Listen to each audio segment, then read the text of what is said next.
short. I got nothing new. How could I express all my gratitude? I could sing these songs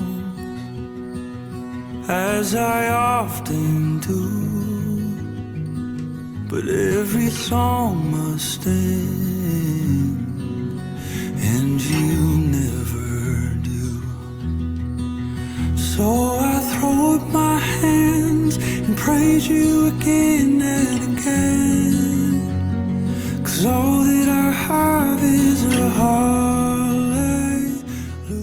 ng Diyos, sila ang unang na-persecute. Kaya tayo po, ang gagawin natin? Mag-rejoice tayo kasi sa pagsunod sa Panginoon. Pero yung kawalang ka ng disiplina, yung mga mali-maling ano mo, ay syempre isa-suffer mo ang consequence niyan. Huwag mong sabihin na pinipersecute ako. Sabi niya diyan, ang pagsunod mo, yung because of Jesus sana. Doon tayo mainsulto, okay lang yon. Doon tayo ma-persecute, okay lang yon. Kasi walang sumunod kay Kristo na hindi na-persecute eh. Dadaan tayo. Kaya sabi niya, blessed are those who are persecuted. Blessed are those who are insulted. 'Di ba? So yun po, mapipersecute talaga tayo, kasama talaga yan, kantsaw ng mundo. Bakit? Kasi bakit? Bakit nila tayo kakantsawon at pagtatawanan, pipilitin tayong ibalik doon sa dati? Kasi bakit? Hindi na tayo taga-dilim, taga-liwanag na tayo. Kaya tingnan mo, konti lang Bible, yung maliit lang na Bible na hawak mo, ay pastor, papasto-pastorin ka na, yung pakot siya ba? Kasi bakit? 'Di ba? Hindi na liwanag ka na kasi sa ayaw mo sa gusto, mapapansin ka kasi hindi ka na taga-dilim. Ano ang mapapansin natin sa dilim pag na tayo ay nasa dilim? Di ba yung liwanag? Kaya ganun tayo, anak na tayo ng liwanag, hindi na tayo anak ng dilim. Kaya hayaan mo lang na pansinin ka, hayaan mo lang na i-persecute ka, huwag mong personalin. Di ba? Kundi isuko mo sa Diyos. And sabi niya, rejoice and be glad. Kasi bakit? Wow, na-persecute ako, blessing. Blessed pala ako. Mapalad pala ako pag totoo yung pagka-Kristiyano ko. Ito ang matindi, pagka hindi ka na nape-persecute, baka kaparehas mo na sila, baka kalahi mo na sila, baka kaano mo na sila, kaisa mo na sila.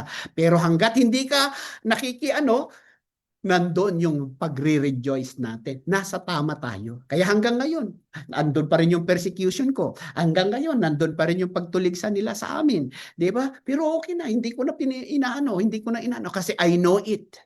'Di ba? I'm doing these things to the Lord. Okay? Not to impress them, not to impress myself, but to impress the Lord. So yun po, kaya napaka-importante po na tayo po'y katulad ng taga Macedonia na in spite of everything, no? Kaya sabi niya, Macedonian churches love lavishly.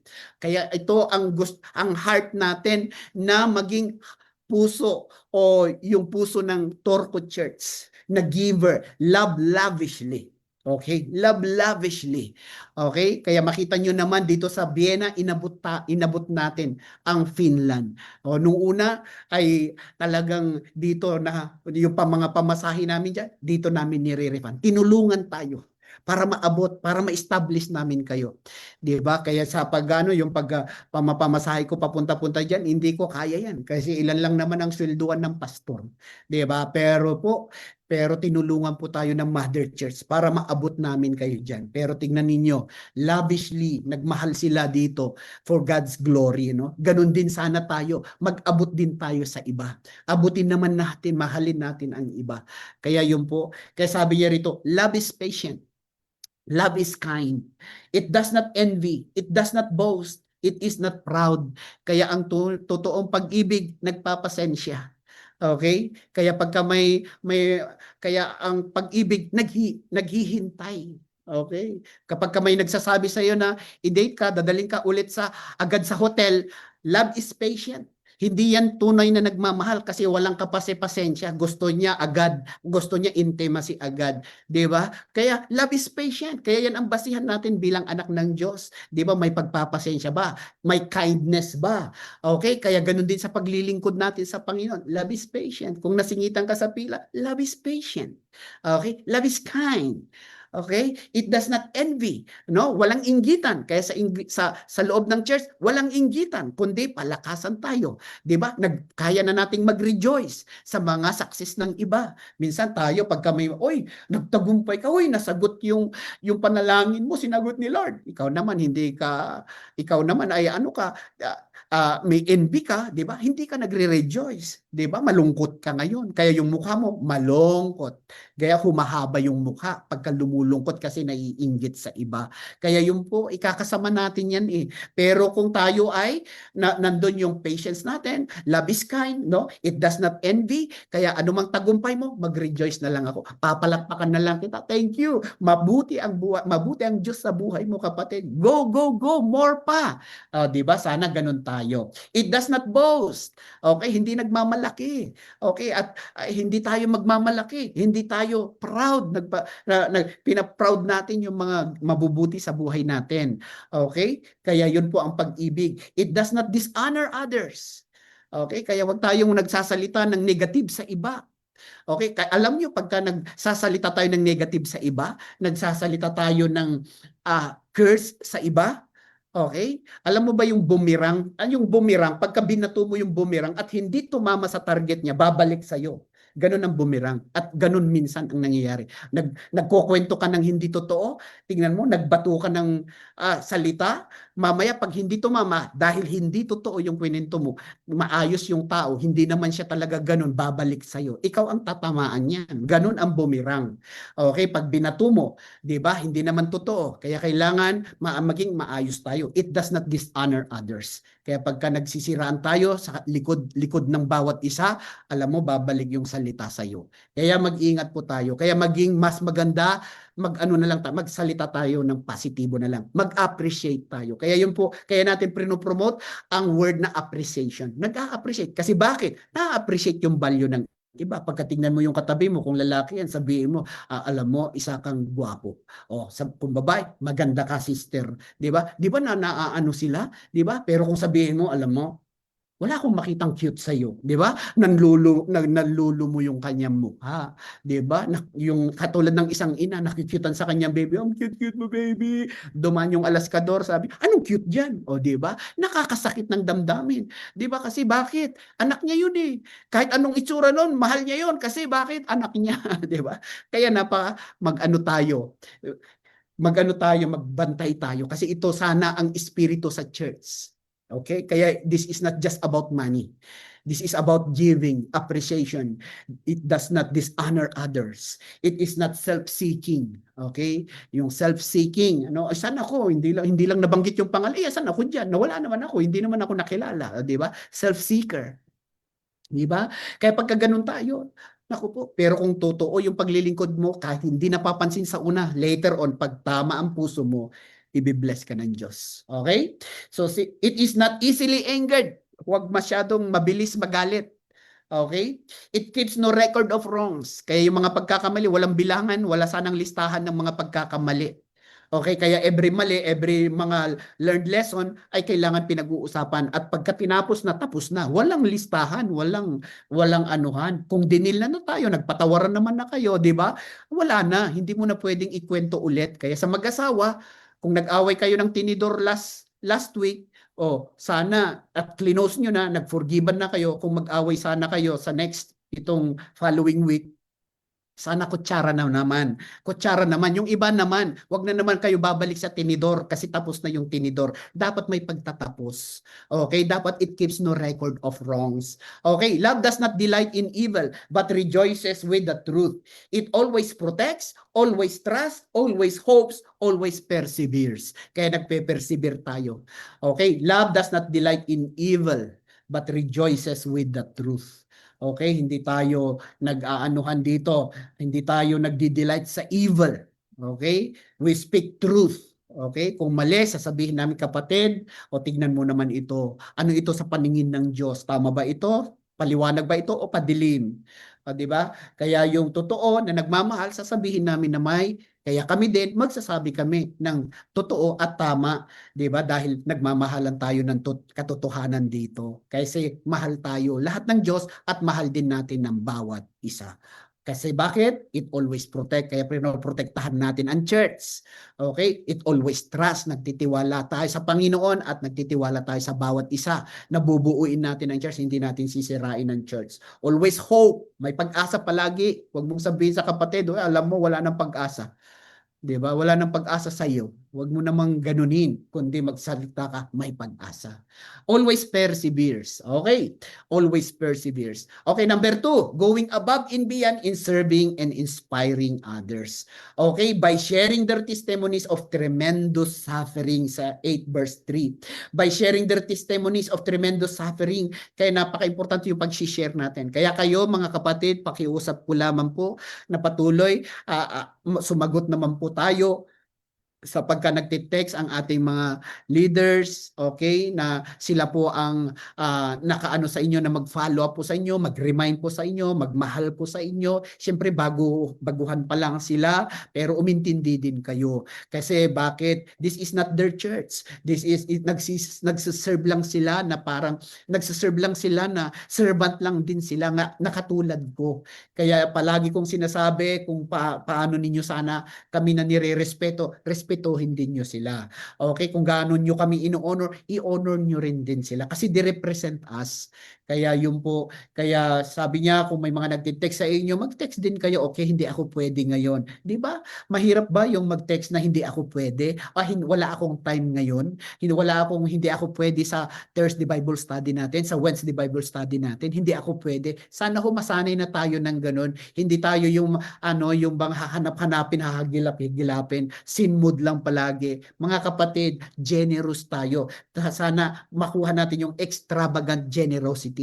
Okay? 'Di ba? Masabi natin agad, not for this time, noted, o kung intindi mo, noted, 'di ba? So, yun po. Kaya mga kapatid, makiisa po tayo sa ginagawa ng Diyos sa iglesia.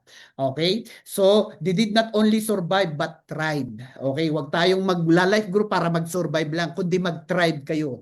Magbunga din kayo. Mag-multiply kayo. Hallelujah. By focusing not on their own gigantic suffering but on God and others. Kaya napaka-importante, huwag ka lang mag-focus, ganito kasi ang problema ko eh. May hinaharap ako sa pamilya ko, pastor eh. Ganito kasi may karamdaman ako. Ganito, wala pa akong ganito, hindi pa ako stable eh. 'Di ba? Pero sana, sa kabila ng kawalan mo, sana unahin mo pa rin ang Panginoon. Mag-focus ka muna sa Diyos at mag-focus ka sa iba. Hindi naman hihilingin ng Diyos yung hindi mo kaya. Ano lang abot kaya mo lang. 'Di ba? Yun lang naman ang Diyos eh. At least you start somewhere. At least may naumpisahan ka kahit maliit na bagay lamang. Okay? By pag-response lang, maliit na bagay yun, pero lalaki yan. O tingnan mo, later on, ikaw ang mag-lead. Ikaw ang leader later on. Gusto mo ba yun? Na sinmood lang? Di ba? Nag-text ka ng haba-haba, tapos thumbs up lang ang sagot. Di ba? Gusto mo ba yun? Isipin mo lang, pagpalitin natin ang sitwasyon. Di ba? Ikaw yung leader. Okay? Na abot kaya lang sana sa tulong lang ng Diyos kaya sila nagli-lead. Hindi sila bayaran ng church. Okay? Kundi voluntary lang sila na nagsiserve sa Diyos. Okay? Kaya maganda po na makipag-cooperate po tayo. Hinihiling ko po yung kooperasyon ng bawat isa para ma-build kayo, para magkaroon kayo ng unity, forming a family, small family. Kaya yung relationship lumalakas. Pag malakas ang relationship, malakas tayo sa labas. Pag mahina relasyon, mahina tayo sa labas.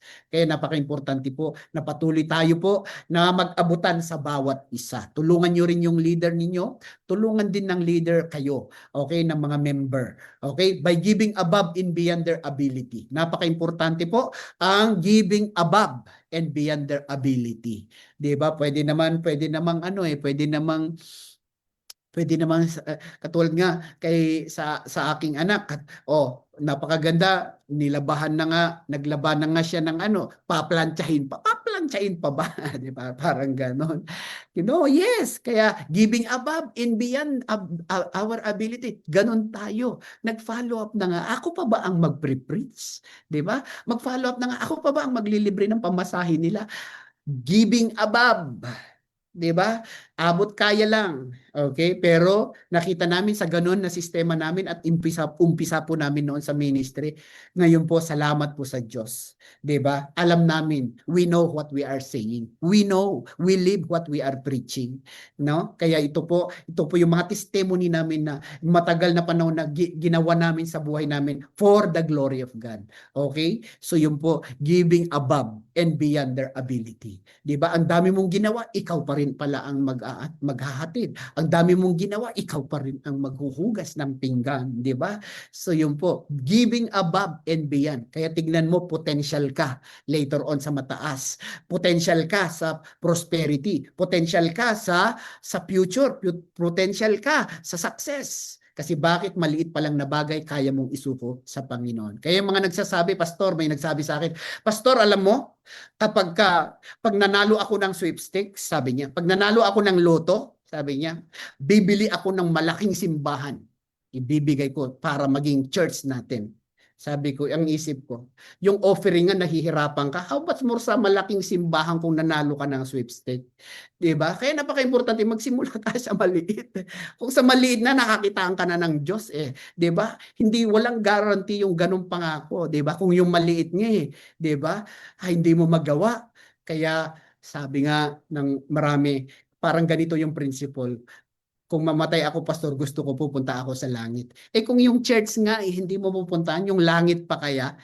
Di ba? So yun po, kaya napaka-importante ho na tayo po'y, sabi niya rito, by being mature in handling tremendous suffering. Okay? Anuman ang kalagayan mo ngayon, baging mature enough ka sana in handling tremendous suffering. Kasi pinapadaan lang ng Diyos ang Macedonian Church.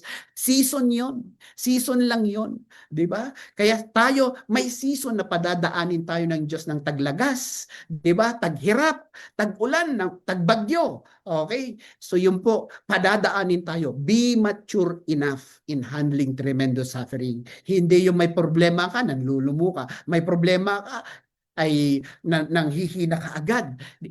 Paano na yung mga member? Paano natin yung mga iba? 'Di ba? Kung tayo manlalamig, kung tayo nga paano yung iba lalo na? O 'di ba? Sabi ng isang anak sabi ng nanay sa kanyang anak, ginigising niya yung anak niya kasi 10:00 na. Hindi pa nagigising. Anak, hindi ka ba magche-church? Magche-church, sabi niya. Ba't hindi ka naalis? Oras na. Sabi niya ganyan. Matulog pa ako, inaantok ako Sabi niya ganyan. So, tuloy na nagplaplansya yung nanay. Tinignan na naman ng nanay yung oras. Ba't hindi pa nagigising yung anak ko? Sabi niya, anak? Sabi niya, opo. Sabi niya ulit, tulog pa talaga. Pinuntahan ng nanay sa kwarto. Anak, gumising ka na. Hindi ka ba mag-church? Ba't si mama nagmamadaling mag-church ako? Sabi niya, 10:00 ang church. Kasi ikaw ang pastor. Sabi niya, kawawa naman ang pastor na gano'n, yung member ng pastor na gano'n. 'Di ba? Kaya napaka-importante ho, 'di ba? Na being mature in handling tremendous suffering. Kaya mga kapatid, going above. Marami tayong gagawin na ganyan sa paglilingkod sa Diyos as a church, 'di ba? Ako ba na naman pa rin ang hihingi ng tawad? Ako pa rin ba ang magpapakumbaba? Oo, kasi ikaw ang mas mature Kasi being mature in handling tremendous, kung sino yung mas mature, yun na lang ang pakiusapan na kasi bakit? Para for peace. Di ba? Kaya yan, marami kaming sasabihan sa inyo later kung may mga i-handle natin later on, di ba? Magpakumbaba na lang ng isa kasi kung walang magpapakumbaba ng isa, walang kaayusan, walang pagbabate pagka walang magpapakumbaba. Di ba? Parehas kayong babagsak, katulad ng dalawang manok, yung pansabong ng manok, di ba? Pag lumipad silang parehas, di ba? Magsalpukan sa taas, parehas din silang babagsak. O, di ba? Sa mag-asawa, kung gusto nyo magsalpukan, di ba? Kung isa lang mag-stay sa baba, hayaan mo lang. O kung si Mrs. gusto niyang lumipad sa langit, hayaan mo lang. Wow, superwoman. O ganunin mo lang. Bababa din naman yan Wala namang tumatagal sa ere. O kung si Mister gusto niyang lumipad sa langit, manatili ka lang sa baba. Hintayin mo na bababa. O, bumaba ka na. O, 'di ba? Mag-usap tayo. O, 'di ba? Ganun lang. Palampasin mo yung galit. 'Di ba? Hintayin mo at later on pagka kumalma na, sa tayo. O, mag-usap na tayo. Okay, sorry na. Sorry na. O, 'di ba? So ang ganda, marami tayong maanuhan. Kaya pag selfish ka, ang hirap magbati. Pag selfish, self-centered tayo, paano ako? Ko, ang tapang-tapang natin kapag kakarapatan natin, 'di ba? Ang tatapang natin sa mali, pero sa pagsunod sa Diyos, pagsunod sa forgiveness, ang hirap, 'di ba? Kaya napaka-importante ma-transform tayo mga kapatid. Umepekto sana itong extravagant generosity. Okay? We are not talking about money only. We are talking about lahat ng ibinigay ng Diyos. Sana maipaglingkod tayo na mapapurihan ng Diyos sa lahat ng binigay niya sa atin. Ezekiel 3 verse 18, if I warn the wicked, saying you are under the penalty of death, but you fail to deliver the warning, they will die in their sins, and I will hold you responsible for their deaths. O isipin mo, hahanapin ng Diyos sa ating mga palad. Pagka hindi ka nagsabi, hindi ka nag-share ng love ng Diyos sa iba na mamamatay sila, 'di ba? Na hindi man natin lang sila nasiran. Verse 19, if you warn them and say and they refuse to repent and keep on sinning, they will die in their sins, but you will have saved yourself because you obeyed me. 'Di ba? Ang importante, kung hindi man sila susunod, kakantsaw-kantsawan ka. Oh, ganito, ganito rin. Sayaw ka rin ng ganito. Isang hit-hit pa. 'Di ba? Kakantsaw-kantsawan ka. Pero kung nanatili ka, but you will have saved yourself because you obeyed me. Sumunod ka sa Diyos. Importante, sumunod ka. Kahit pinagtawanan ka, at least sa'yo, sumunod ka. Pakisabi sa katabi, sumunod tayo. Hallelujah. Kasi tignan mo, hahanapin ng Diyos. Isipin mo one day nasa Great White Throne Judgment tayo. May isang tao doon magsasabi, naku, sasabihin niya ganyan. Sasabihin niya dito sa ano, oy JC, 10 years na tayong magkasama sa trabaho, hindi mo man lang sinabi si Jesus na siya yung daan papunta ng langit. Ngayon pupunta ako sa impyerno dahil hindi mo man lang nasabi. O, di ba? Oy, sister, bakit hindi mo nasabi? 5 years na tayong magkaibigan. Hindi mo man lang nasabi ang John 3:16. Hindi mo man lang nasabi ang daan papunta ng langit. Di ba? Kaya yun, hahanapin ng Diyos yan. Kaya na maliwanag ang Ezekiel, salita ng Diyos. Kaya napakaganda po na magsabi tayo. Kaya kami po, magwa-warning po kami.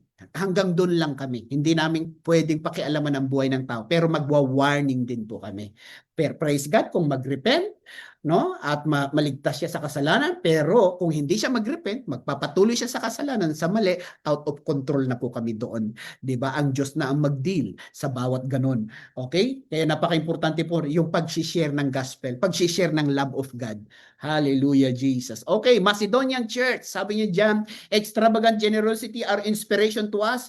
Their attitude, trust, perseverance, and character. Makita natin, we inspire others by our life testimony. Kaya yung testimony niyo, huwag niyong sirain. Huwag paglaruan ng kalaban. Akala ko ba Kristiyano ka? Kristyanuhan ka pala. Di ba? Pwede ba? Pagtatawanan nila tayo kung yung testimony natin, yung patungkol sa buhay natin kay Kristo, pagtatawanan nila, hindi na sila maniniwala sa pananalig natin. Pagka yung life testimony natin ay madumihan. Kaya i-maintain sana natin yung mga life testimony po natin, yung pagbabago ng Diyos. Di ba?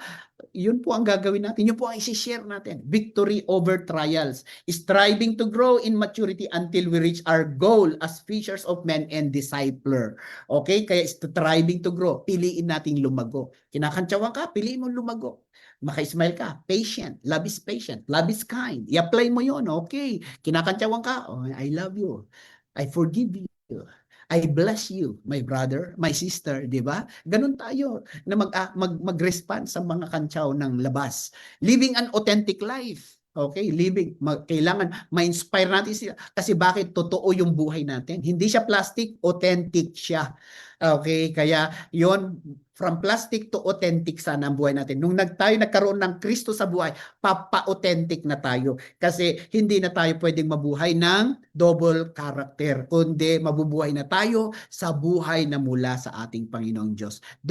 Tandaan po natin, wala pong perfectong Kristiyano. Kami po dito sa church na ito, nagkakamali po kami. Okay? Ako din na tao, tao lang din ako. Nagkakamali din ako. Nagkakamali ang bawat isa. 'Di ba? Kaya anong gagawin natin? Tumingin tayo lahat kay Kristo. Kay Kristo tayo tumingin. Kaya napaka-importante po na being courageous to give above and beyond our ability. 'Di ba? So yun po, mahirap minsan ang magpatawad, pero piliin natin. Hindi na tayo after sa flesh. Hindi na tayo after sa sarili natin na pride. After na tayo sa kapayapaan ng iba. After na tayo sa peace. After na tayo sa love. 'Di ba? Kaya maganda po na patuloy tayong sumuko, patuloy na ibigay ang todo at ingatan natin ang mga testimony natin, 'di ba? Patuloy tayong mag-mature, patuloy tayong maging authentic, being courageous. Okay? Sa tama, huwag tayong courageous sa tapang, yung tapang na makipagsuntukan o makipaglabanan. Yun ang tapang ng mundo yun. Iba yung tapang sa Diyos. 'Di ba? Yung matapang ka, magtaas ng kamay, sumamba ka sa Diyos. Kaya matatapang yung lumapit kanina sa harapan ng mga first timers. First timers nyo pa, napunta pa kayo sa harapan. 'Di ba? May katapangan sila sa pagsunod sa Diyos. Yun sana ang ma-practice natin. Matapang tayo sa pagsunod sa Panginoon. Hallelujah. Hindi yung makipaggilgilan sa iba. Okay? So yun po. Next, sabi niya dyan, bilisan ko na. Ganyan po ang goal natin. Every believer, a disciple maker. Para pagka hindi tayo generous, mahirap mangyari ito. Pagka selfish tayo, mahirap mangyari ito. Yung dead, ibig sabihin nung wala ka pa si Kristo. Okay? Dead ka, lost ka. Pero nung nagkaroon ka ng relasyon sa Panginoon, tinanggap mo, baby, new believer. Ibig sabihin, na ipanganak sa Diyos sa John 3:3, di ba? Unless a man be born again, he cannot see the kingdom of God. Okay, maborn yung spirit natin. Hindi yung pagmembro sa church kaya kan tinatawag na born again, kundi yung word na born again, it is a biblical word. Tawag 'yon nung ikaw ay tumanggap sa Diyos, na born yung spirit mo. Kasi pagka walang pagtanggap kay Kristo, member ka lang ng religion, okay, and all religion we respect, nire-respeto natin. Hindi tayo kailangan magdebate dyan. Pero sinasure lang natin na magkaroon tayo ng relasyon kay Kristo. Wherever you are, saan ka man, Buddhist ka man, Muslim ka man, wherever you are, mahal ka ng Diyos. Kung tatanggapin mo si Kristo, pwede. Kung isusuko mo ang buhay mo kay Kristo, pwede. Kahit saan ka relihiyon na kamembro. Okay, kung tatanggapin mo, isusuko mo ang buhay mo kay Kristo, pwede. 'Di ba? Yun po ang pangako ng Bible. So wala siyang, hindi niya pwedeng anuhin pa yung mga meron tayo. Ano man yun, we respect. Ang Bible, katulad natin, katulad ko, we respect one another. Pero kung gusto mong tanggapin si Kristo, willing na willing si Kristo. Kaya sabi niya, pag tinanggap natin, unless a man be born again, he cannot see the kingdom of God. Kaya pagka tinanggap mo si Kristo, na-born yung spirit mo. Ibig sabihin, may konsensya ka na later on. Ibig sabihin, may conviction ka na. Kaya pagka gumawa ka ng mali, may kumukonbikta na sa'yo. Dati wala yon. Pero nung tinanggap mo si Kristo, parang mali na. Parang mali itong ginagawa ko. Meron ka ng ganun. Kaya yung po nga mga na-transform, na mga nabago na mga kapatiran, nabago sila dahil tinanggap nila si Kristo. Hindi dahil sa pinagbawal ko sila. Hindi dahil sa pinagbawalan namin yung mga iinumin nila o anuman yung mga kakainin nila or whatever na ginagawa nilang negosyo, kundi tinuro namin si Kristo at nung nabago yung puso, nabago ang buhay. Okay? So immature, pupunta sa immature, siyempre lalago yan, growth yan, hanggang sa mag-mature, hanggang sa fishers of men. Dati fishers of fish, pero ngayon fishers of men na. Ang ating inaano na natin yung mga ligaw na kaluluwa. Dalhin natin sa Panginoon. At meron tayong disciple maker. Ibig sabihin, pagka disciple maker ka na, maghahanap ka rin ng mga dead. Maghahanap ka rin ng mga lost. Dadalhin mo sa proseso hanggang sa maging infant, immature, mature, hanggang fishers of men. So, yung mga nadala mo rito, gagawin ulit sa isang proseso. Maghahanap na naman ng dead, lost in the Lord. Tatanggapin na nila ang Panginoon, padadaanin na. Sa ikot ng ikot ng ikot ng ikot, hindi natin namamalayan, dumadami at dumadami ang mga naliligtas. So hindi tayo focus doon sa pagdami, focus tayo sa gusto ng Diyos na gagawin natin. Okay, papapilan lang natin yung mga gagawin natin, tingnan mo, ibibless ng Diyos pag tama ang puso natin. Hallelujah, Jesus. Okay, number 3. Malapit na po tayo. Exceeding commitment to God and in caring for others. Okay? Nobody cares how much you know until they know how much you care. Sabi ni Theodore Roosevelt. Walang makakaano kung gaano ka man katalino, kagaling, kung wala kang care. 'Di ba? Kahit napakagaling mo kung hindi mo kinikare si Mrs., hindi mo kinikare si Mister, 'di ba? Hindi niya makita yung galing eh. Pero kung na-care mo 'yan, aba, magpapatulong 'yan, lalong mai-inlove yan sa iyo kasi nakaramdam ng care. Okay, sabi ni Augustine dito, what does love look like? It has the hands to help others, it has the feet to hasten to the poor and needy. It has eyes to see misery and want. Makita mo yung needs. 'Di ba? Sana makita mo yung mga needs nila. It has the ears to hear the sighs and sorrows of men. That is what love looks like. Yung parang may nakikita kang needs. 'Di ba nakikita mo yung needs? Hindi minsan nakikita natin yung needs. Kaya lang tahimik tayo, takmimi tayo, bahala sila. Sila ang gagawa diyan, 'di ba? Ba, nakita mo na may nakakalat na tissue sa CR. 'Di ba? Ay, hindi naman ako ang gumamit diyan. Hayaan mo sila na lang, o 'di ba? Sana may needs doon, pulutin mo, lagay mo lang sa basurahan. Kasi bakit? Pagmamay-ari ni Daddy 'yan. Okay? Kung may mga basura diyan, itapon. Kung may mga dapat linisin, magsama-sama po tayo. At I know naman ginagawa niyo ito after ng church. Kaya palakpakan ninyo ang inyong mga sarili for the glory of God. Dahil at least may mga praktisado na natin na nagagawa for the glory of God. Okay, so sabi niya diyan, 2 Corinthians 4 verse 4, the God of this age has blinded the minds of unbeliever so that they cannot see the light of the gospel that displays the glory of Christ who is the image of God. Kaya napaka-importante po, 'di ba? Na huwag tayo sanang mabulag. Okay, huwag tayong mabulag sa ano ng kaaway sa tayo po ay sana ang makita sa atin, makita natin yung light, yung gospel, yung salita ng Diyos. Kaya the God of this age has blinded the minds of unbelievers. Kasi bakit? Kaya tingnan mo, kinakantsawan ka, pinagtatawanan ka, 'di ba? Kasi they are blind. Kaya ano, pepersonalin mo ba 'yon? Papatulan mo ba ang bulag, 'di ba? So yun po. Kaya yun nga, sabi nga nila sa batas sa atin, pag pinatulan mo ang lasing, ikaw ang lasing. O 'di ba? Pagka pinatulan mo ang bulag, ikaw ang bulag, 'di ba? So yun po, kaya the God of this age has blinded the minds of the unbelievers. Yung mga hindi naniniwala sa Diyos, huwag niyo na silang patulan. Okay? So that they can see the light of the gospel para makita nila yung ugaling Diyos sa atin that displays the glory of Christ. Okay, who is the image of God. Hallelujah. Purihin natin ang Panginoon. Oh God, hallelujah. Last point na po natin. Caring for others means having mercy and compassion for people. We care by encouraging and appreciating others. Kaya Mr. and Mrs., ang inyong mga anak, patuloy niyo silang i-encourage at i-appreciate. At ganun din ang bawat isa. Okay, Mr., pangunahan muna, i-appreciate mo si Mrs. Yung paglalabada niya, pagluluto niya ng pagkain, pagpaplansya niya ng t-shirt mo, i-appreciate mo. Tumalima kayo ng kaunti, wag masyadong busy, kundi tumalima, mag-take time to say, appreciate, no? Ma-appreciate mo yung si Mrs. mo, ma-appreciate mo si Mr. mo, ma-appreciate mo yung anak mo. Being a good listener. Okay, maging good listener. Kaya kailangan tayo, lahat tayo maganda po, maging good listener tayo. Kasi sa akin po, minsan may ganun. Minsan may mga tatawagan ako, pasigaw pa, Pastor, napatawag ka. O, di ba? Gaganon sila sa akin eh. Di ba? Hindi, ano ko lang, anong nangyari. Gusto ko lang maano, sabi ng isang kapatid, ay Pastor, ganito, ganito, ganito, ganito. Okay. So, nung tatanungin kong ay, ano pa? Sige, bye-bye na, Pastor. Okay, bye-bye na. Okay na ako. So, ganun. Na may gusto lang pala nila, may makinig sa kanila. Kaya minsan, kailangan lang ni Mrs. may tagapakinig. Ang kailangan lang ni Mr.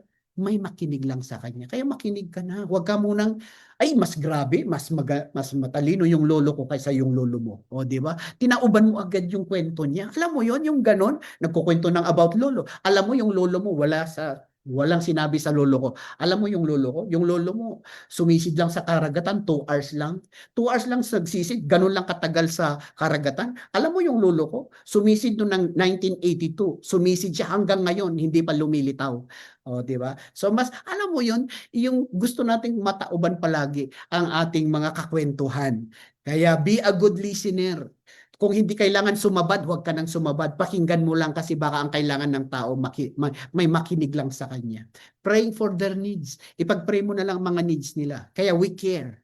Ako, pastor ako, wala akong pera, pero I care. I care sa pamamagitan ng prayer, sa pamamagitan ng counseling, sa guidance, sa leading, 'di ba? Sa praying, 'di ba? Ganun din sana tayo. Okay? Hindi mo kailangan maging mayaman bago ka makagawa ng mabuti sa iba. Okay? Sabi niya, standing with them during difficult times and trials. 'Di ba? Sa time ng pagsubok, sa time ng hinaharap niyo pare-pareho, 'di ba? Helping them to meet their spiritual needs. Kaya mga SOD leaders, please, ilagay niyo ito, isaksak niyo ito sa inyong kaloob-looban.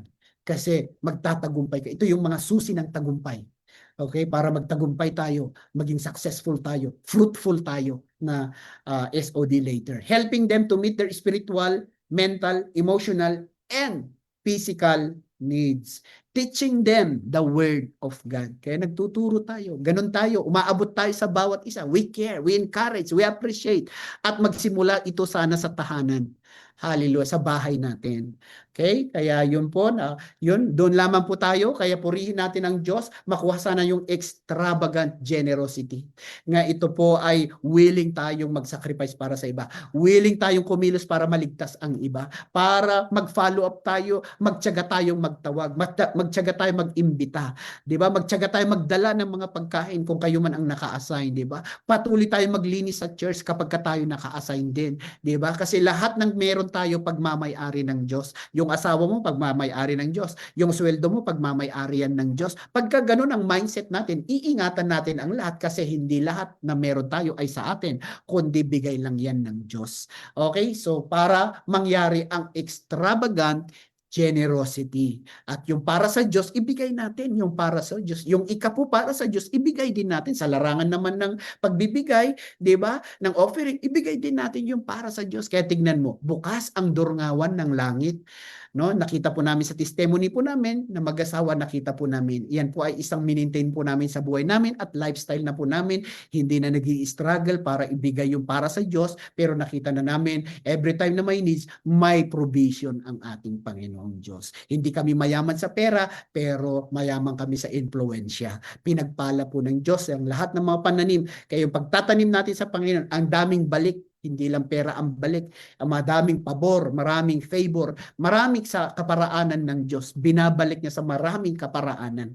Kaya sa paglilingkod sa Panginoon, pagbibigay ng serbisyo sa Diyos, pagbibigay ng offering sa Diyos, tithes sa Diyos, pagbibigay ng encouragement sa iba, all for the glory of God. Kaya maging generous sana ang church. Maging generous tayo sa ganito. Yun sana ang espiritu natin. Makopya natin ito. Mangyari sana ito. Kaya yung pagngiti, pagbibigay yan. Hindi yung pag sa pumasok tayo sa church, wala man lang, ngumiti tayo.